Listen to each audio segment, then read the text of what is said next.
Back to our channel success clicks. நம்ம இந்த சேனலில் டிஎன்பிசி கம்பைன் இன்ஜினியரிங் சர்வீஸ்க்கு ரிலேட்டடான ஸ்டடி வீடியோஸ் பார்த்துட்ருக்கோம்.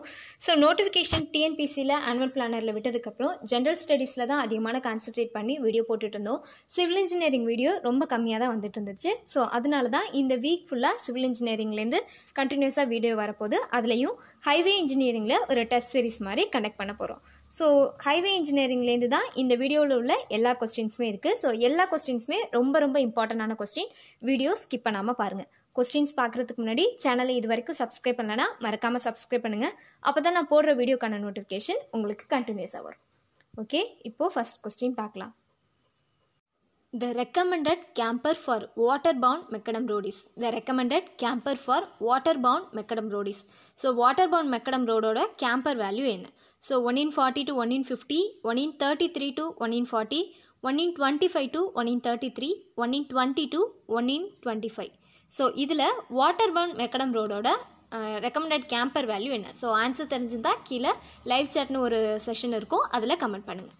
So correct answer is water bound macadam ரோடை பொறுத்த வரைக்கும் எப்போதுமே camber value 1 in 33 to 1 in 40. Answer B தான் correct answer. 1 in 33 to 1 in 40. So 1 in 33ங்கிறது 3%, 40ங்கிறது 2.5%. அப்போ கரெக்டான கேம்பர் வேல்யூ 2.5 to 3% இருக்கும். ஸோ இதுதான் பர்சன்டேஜில் வாட்டர்பவுண்ட் மெக்கடம் ரோடுக்கான வேல்யூ 2.5 to 3%. அதுவே 1 in 33 to 1 in 40 கிரேட் வேல்யூவில் சொல்லலாம். So correct value of water bound macadam road camber value is 1 in 33 to 1 in 40. So இதுவே பிட்மனஸ் பேமெண்ட் கேட்டால் 1 in 40 to 1 in 50, 1 in 40 to 1 in 50 வந்து bituminous ரோடுக்கான camber thickness. So bituminous road 1 in 40 to 1 in 50. இன்னொன்று இருக்குது cement concrete pavement. Cement concrete பேமெண்ட்டை பொறுத்த வரைக்கும் 1 in 50 to 1 in 60. So cement concrete 1 in 50 to 1 in 60. பிட்மனஸை பொறுத்த வரைக்கும் 1 in 40 to 1 in 50. இதுவே வாட்டர்பவுண்ட் மெக்கடம் ரோடாக இருந்தால் 1 in 33 to 1 in 40. Next question. The road development plan for India for the period of 1981 to 2001 is also known as. The road development plan for the India for the period of 1981 to 2001 is also known as. So road development plan இருக்கு இல்லையா, so அந்த particular பிளானில் 1981லேருந்து 2001குள்ளே எந்த plan வந்துச்சுன்னு கேட்குறாங்க. So Lucknow plan, Nagpur plan, Bombay plan and Kanpur plan. So road development பிளானை பொறுத்த வரைக்கும் மொத்தமே 3 பிளான் தான். ஸோ ஃபஸ்ட்டு வருது நாக்பூர் பிளான். நாக்பூர் பிளானை பொறுத்த வரைக்கும் 1943 to 1963 வருது நாக்பூர் பிளான். அதுக்கப்புறம் வந்ததுன்னு பார்த்தா Bombay plan. So Bombay plan எப்போ வந்துச்சுன்னா 1961லேருந்து 1981 ரேஞ்சில் வரும். ஸோ 1961லேருந்து 1981 பாம்பே பிளான். ஸோ கடைசியாக வந்தது தான் இந்த Lucknow plan. So Lucknow plan தான் 1981 to 2001. ஸோ இவங்க கொடுத்துருக்க கொஸ்டின் படி 1981 to 2001 வந்தது லக்னோ பிளான் தான். ஸோ ஆன்சர் வந்து ஏ. ஸோ இதுவே பாம்பே பிளான் கேட்டிருந்தா 1961 to 1981, Nagpur plan 1943 to 1963. Next question. All specification for highway planning and design are given by. All specification for highway planning and design given by IRC, HRB, MVA, CRRI. So இது எல்லாமே code புக்கான relations கொடுத்துருக்காங்க. So இதில் specification for highway பிளானிங்க்கும் டிசைனுக்கும் உள்ள specification எந்த புக்கில் இருக்குன்னு கேட்குறாங்க. ஸோ ஐஆர்சியில் இருக்குமா, ஹெச்ஆர்பியில் இருக்குமா, எம்பிஏ ஆர் சிஆர்ஐயில் இருக்குமா? ஸோ ஸ்பெசிஃபிகேஷனை பொறுத்த வரைக்கும் எதில் இருக்குன்னா ஐஆர்சியில் தான் இருக்கும். ஸோ ஹைவே டிசைன் பண்ணுறது, பிளான் பண்ணுற எல்லா ஸ்பெசிஃபிகேஷனுமே இந்தியன் ரிசர்ச் கிளாஸிஃபிகேஷன் ஐஆர்சி கிளாஸிஃபிகேஷனில் தான் வரணும்.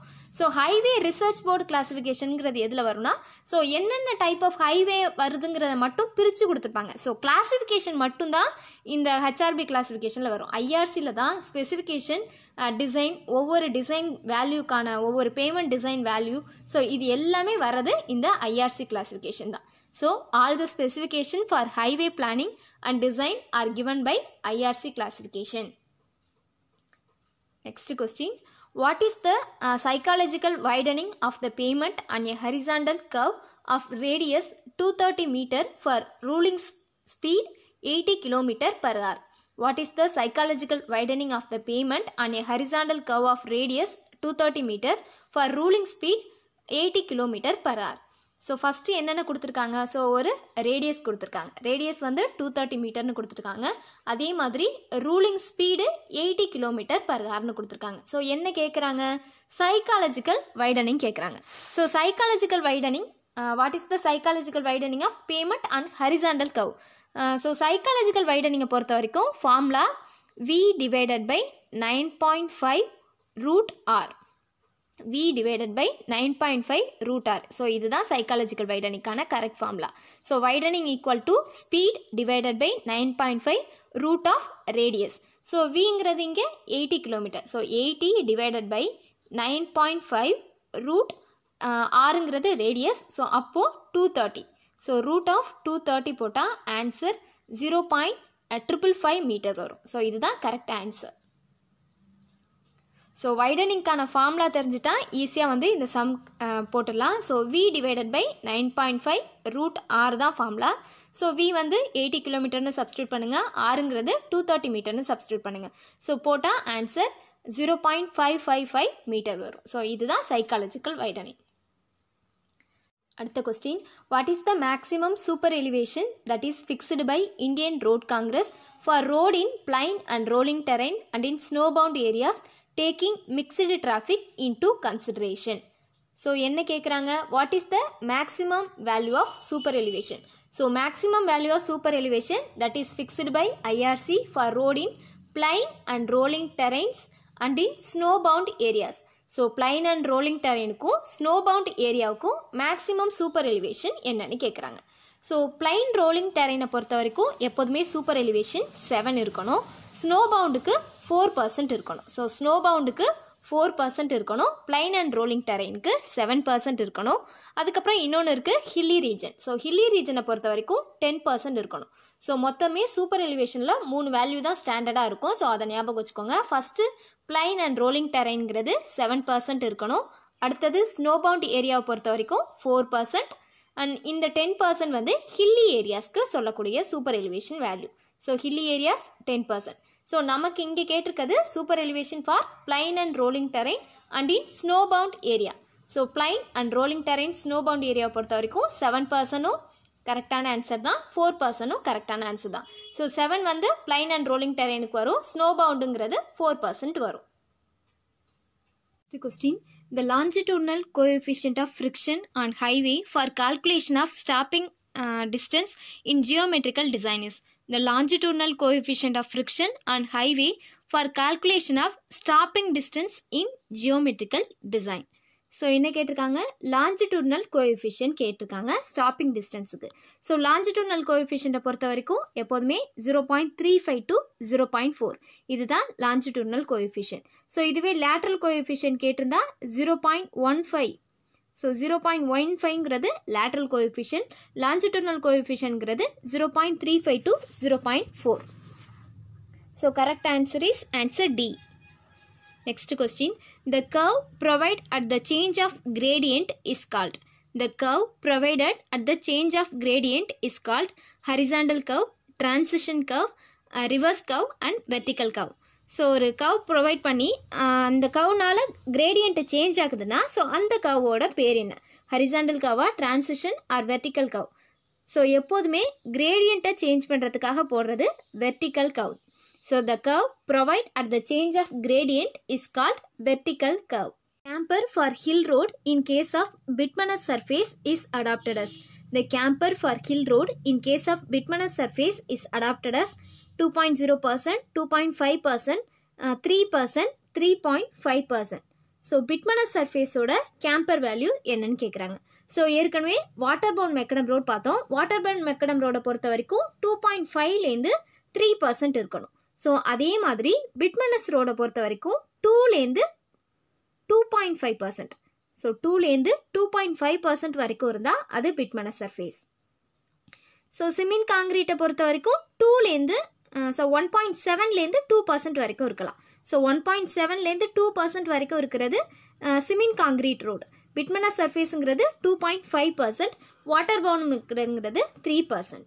So the camper for hill road in case of bituminous surface is adopted as 2.5%. அடுத்த question, in a highway an ascending gradient of 1 in 100 meters with a descending gradient of 1 in 80, determine the deviation angle. So ascending grade கொடுத்துருக்காங்க, ஒரு descending கிரேடும் கொடுத்துருக்காங்க. So ரெண்டும் கொடுத்துட்டு deviation angle கேட்குறாங்க. So deviation ஆங்கிளுக்கு formula என்ன? So n1 plus n1 minus of minus n2ன்னு வரும். So minus of minus n2 that is n1 plus n2ன்னு வந்துடும். ஸோ இதுதான் deviation angle, ascending gradient plus descending gradient. So first ascending gradient எவ்வளவு? 1 in 100. So அப்போது 1 in 100 plus descending gradient 1 in 80. So இது ரெண்டுக்கும் LCM எடுத்து போட்டால் ஆன்சர் 9/400ன்னு வரும். So answer 9/400 is the deviation angle. So ascending கிரேடியண்ட்டும் போடுங்க, அதே மாதிரி டிசெண்டிங் கிரேடியன்ட் போட்டு ரெண்டையும் ஆட் பண்ணும்போது LCM எடுத்து ஆட் பண்ணும்போது 9/400ன்னு வரும். So formula n1 plus n2, இதுதான் டீவியேஷன் ஆங்கிள். அடுத்த question, the minimum design speed for hairpin bend in hill road is taken as. The minimum design speed for hairpin bend in hill road is taken as.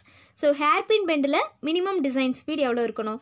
So hairpin bendை பொறுத்த வரைக்கும் எப்போதுமே minimum design speed 20 km/h.